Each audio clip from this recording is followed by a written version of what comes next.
নীল নদ কার হুকুমে? আরব সাগর কার হুকুমে? সাগরের জোয়ার ভাটা কার হুকুমে? নদীর জোয়ার ভাটা কার হুকুমে? সূর্য উঠা ডোবা কার হুকুমে? শীত গরম গ্রীষ্ম বসন্ত হেমন্ত আর এই বর্ষা আর গ্রীষ্ম কার হুকুমে? আল্লাহর হুকুমে। ইসলাম সত্যটা আপনাকে বুঝিয়ে দিচ্ছি না, আল্লাহ এবং তার রাসূল সত্য বুঝে যান ওমর থেকে।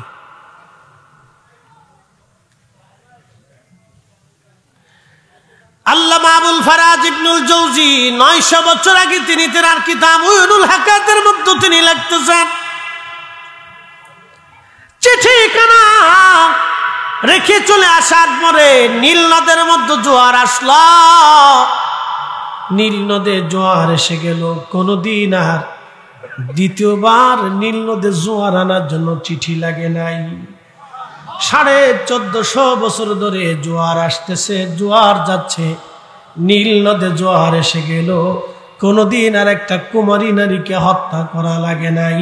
এরা মুসলমান মুসলমান মুসলমান। এই ইসলাম ইসলাম ইসলাম শান্তির ধর্ম। নিরাপরাধ কোনো মানুষের জীবন চলে যাক, এটা ইসলাম মুসলমান কোনোদিন চায় না। কথা বলেন ঠিক কিনা?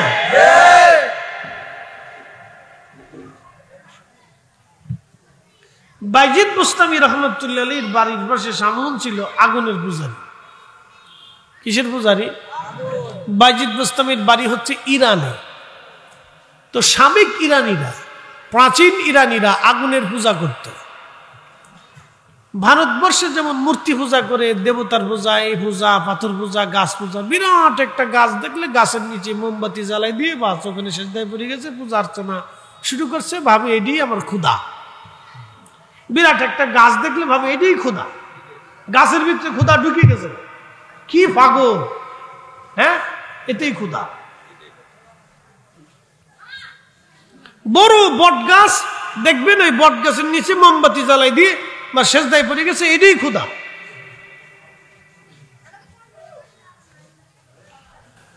মুসলমান, ইরানিরা আগুনের পূজা করত। বাইজিদ বুস্তামি রহমাতুল্লাহ আলাইহির বাড়ির পাশে প্রতিবেশী শামউন 40 বছর ধরে সে আগুনের পূজা করে। শুধু পূজা করে না, সে আগুন পূজারীদের ধর্মযাজক। আগুন পূজারী যারা ছিল তাদের ধর্মগুরু ছিল শামউন। ইন্তেকাল হয়ে যাবে, মারা যাবে, এমন সময় হযরত বাইজিদ বুস্তামি কাছে গেলেন, ডাক দিয়ে বলে, শামউন রে, 40 বছর ধরে আগুনের পূজা করলাম। 40টা বছর ধরে আগুনের পূজা করছো শামউন, 40 বছর ধরে আগুনের পূজা করছো তুমি। একটা দিনের জন্য আল্লাহকে আল্লাহ বলে তুমি মানো নাই। শামউন ডাক দেখো, বাইজিদ, আল্লাহ আছে, তার প্রমাণ কি? আল্লাহ আছে, প্রমাণ কি? আল্লাহ যে আছে তার প্রমাণ কি? বাইজিদ, আল্লাহ আছে তার প্রমাণ কি? বাইজিদ ডাকতে বলতেছে, শামউন, আল্লাহ আছে, প্রমাণ কি? প্রমাণ লাগবে তোমার, বলো।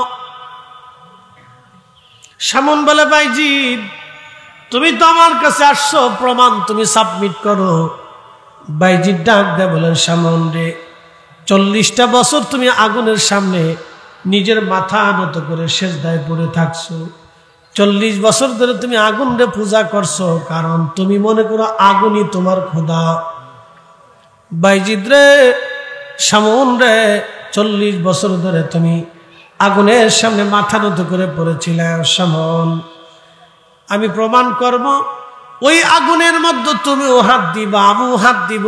যার হাত আগুনে পোড়াবে আমি জানবো তার ধর্মই মিথ্যা। তাহলে তুমি আগুনে হাত দাও, আমিও আগুনে হাত দিয়ে দেখি কার ধর্ম সত্য এবং মিথ্যা হয়। একসাথে বলবেন আল্লাহু আকবার। ওলিদের কাছেও মানুষ আল্লাহ সত্য আছে কিনা প্রমাণ চাইছে। বলে, প্রমাণ দাও। বলে, প্রমাণ দিচ্ছি, তুমি আগুনে হাত দাও, আমার হাত দিয়ে দিই, দেখি কার হাত পুড়ে কারটা পুড়ে না। বাইজিদ বুস্তামি ডাক দিয়ে বলতেছে, শামউন, আগুনের ভিতরে হাত দাও। এখন শামউন চিন্তা করে, 40 বছর ধরে আমি আগুনের পূজা করলে কি হবে? আগুন তো আর আমার ছাড়বে না। আগুনের একটা ধর্ম আছে, জ্বালাইয়া পুরাইয়া সারকার করে দেওয়া। কথা ঠিক কিনা? ছাই করে দেওয়া, এটা হচ্ছে আগুনের ধর্ম। জ্বালাই পুরাইয়া ছাই করে দেওয়া।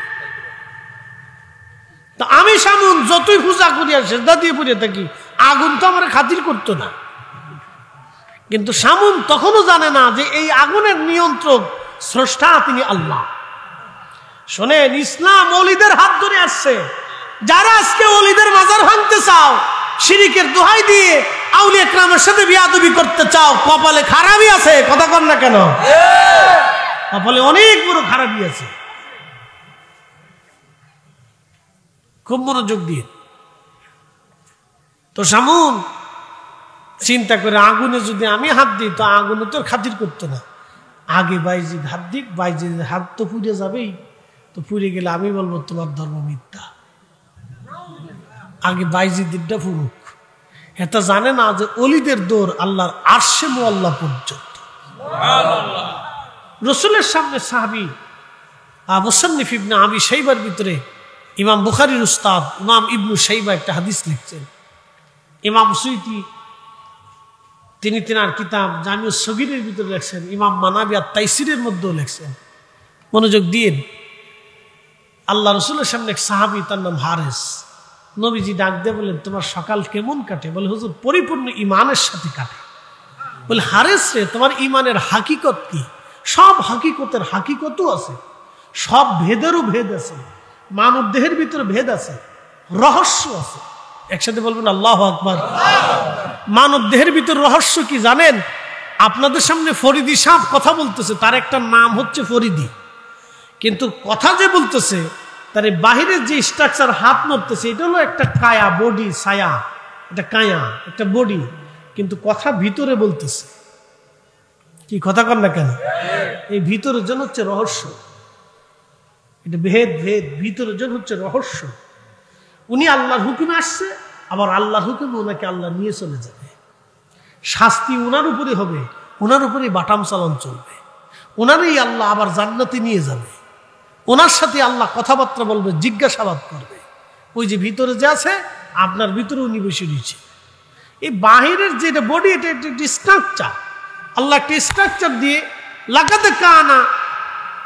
লাকাদ খালাকনাল ইনসানা ফি আহসানি তাকওয়িম, আপনার সুন্দর অবয়ব দিয়ে আল্লাহ আপনার বানাইয়া আপনার ভিতরে অরিজিনাল যন্ত্রে বসাই দিয়ে রাখছে। একসাথে বলবেন না আল্লাহু আকবার। আল্লাহর প্রেম কি বডির সাথে হয়? আল্লাহর প্রেম এই বডির সাথে হয় না, আল্লাহর প্রেম হয় ভিতরের জনের সাথে। হাজিরিন, নবীজি ডাক দিয়ে বলতেছেন, হারেস, প্রত্যেক হাকিকতের হাকিকত আছে। তোমার হাকিকত কি? তোমার ঈমানের হাকিকত কি?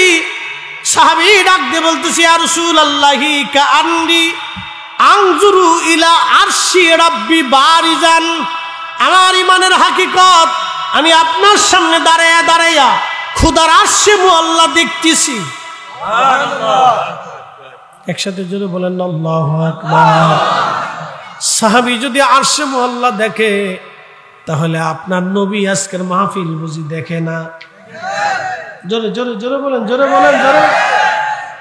কান্নি আনজুরু ইলা আহলিল জান্নাহ ইয়াতাজাওয়ারুনা ফিহা। নবীজি,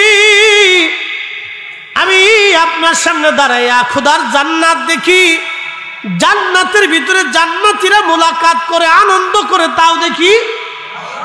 জোরে জোরে জোরে জোরে জোরে জোরে। নবীর সামনে দাঁড়াইয়া সাহাবী যদি জান্নাত দেখে, তাহলে নবীজি আজকের মাহফিল দেখে না? জোরে বলেন। সহজ, সুদে সুদে এটা তেনা ফেসাইয়া ফেসাইয়া আমরা বেদাতি বানাইছি। কি কথা কর না? আমরা কি বানাইছি?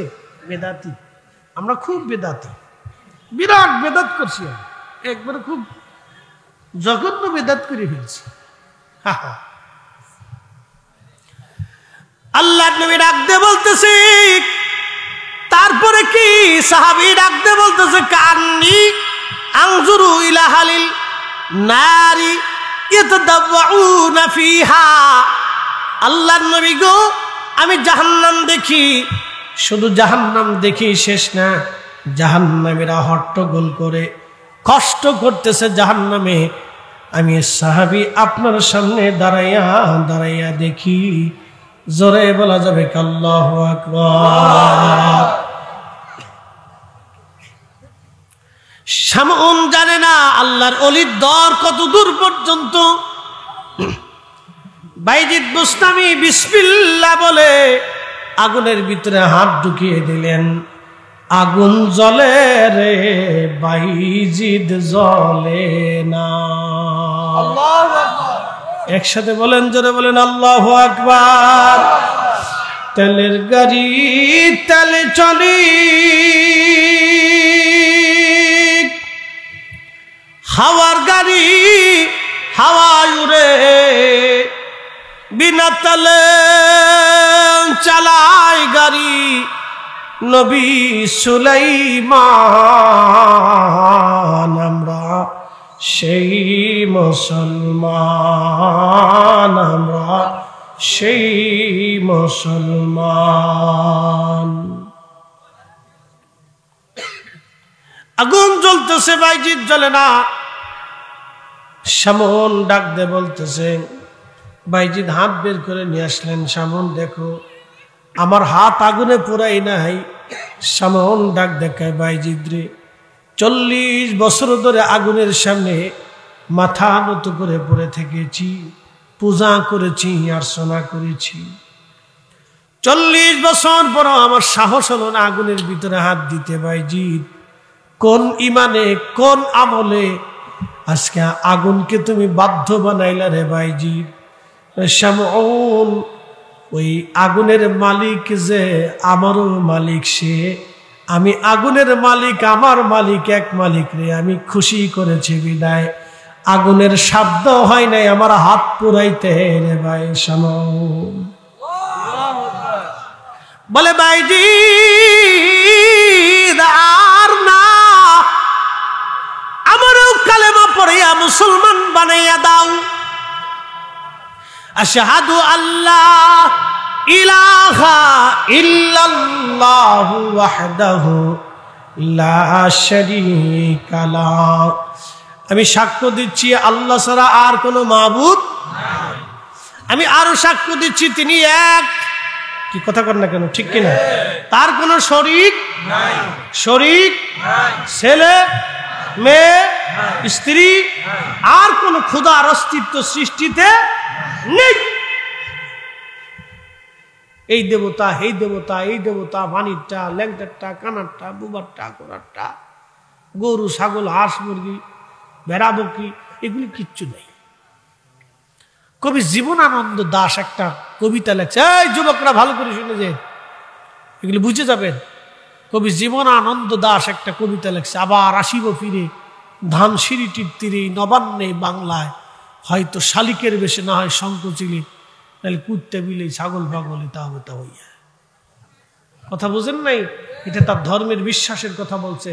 সনাতন ধর্মের বিশ্বাস হচ্ছে মানুষ মারা যাওয়ার পরে আবার সে পৃথিবীতে ফিরে আসে, হয়তো পাখির বেশে, না হয় কুত্তার বেশে, না হয় ছাগলের বেশে, না হয় গরুর বেশে। কথা বুঝেন নাই? এটা তাদের বিশ্বাস। এখন আমাদের বিশ্বাস কি? পৃথিবীতে আর কেউ ফিরে আসবে? একসাথে বলেন, কেউ এসেছে? কোন প্রমাণ আছে? কখনই কোন মানুষ আর ফিরে আসবে কোন সুযোগ নেই।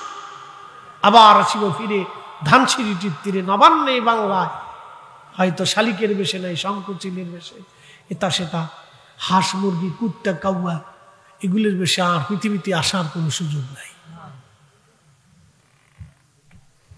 ওনাকে আল্লাহ পাঠিয়েছেন মায়ের রেহেম দিয়ে, পৃথিবীতে আসছি, আবার কবরে নিয়ে যাওয়া হবে, প্রশ্ন হবে, সওয়াল হবে, জবাব হবে। অবিল আখিরাতি হুম ইউকিনুন, আপনাকে আখিরাতে বিশ্বাসী হতে হবে। আচ্ছা বলেন, কেউ যদি আখিরাতে পরিপূর্ণ বিশ্বাসী হয়, সেই লোকটা কি সুদ খাইতে পারে? ঘুষ খাইতে পারে? অন্যায় বিচার করতে পারে? কখনোই পারে না।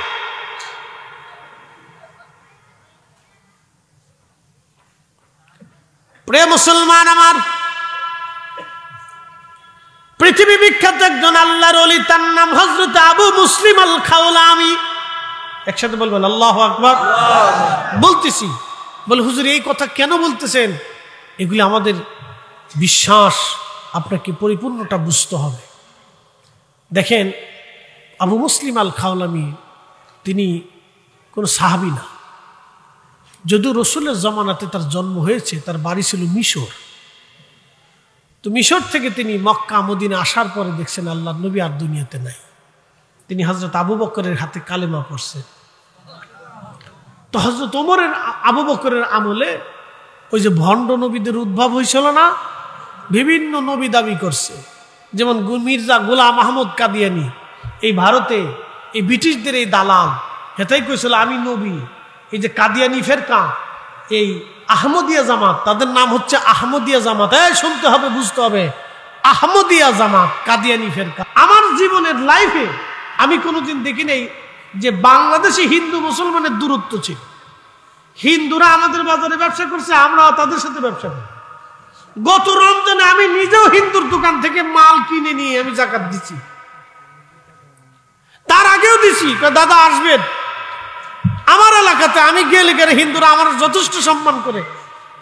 হিন্দু মুসলমানের আমরা কোনো দূরত্ব দেখি না। ধর্মীয় মত পার্থক্য আছে, কিন্তু ব্যবসা বাণিজ্য, উঠা চলা ফিরা, সামাজিকতা, রাজনীতি আমরা একসাথেই করি।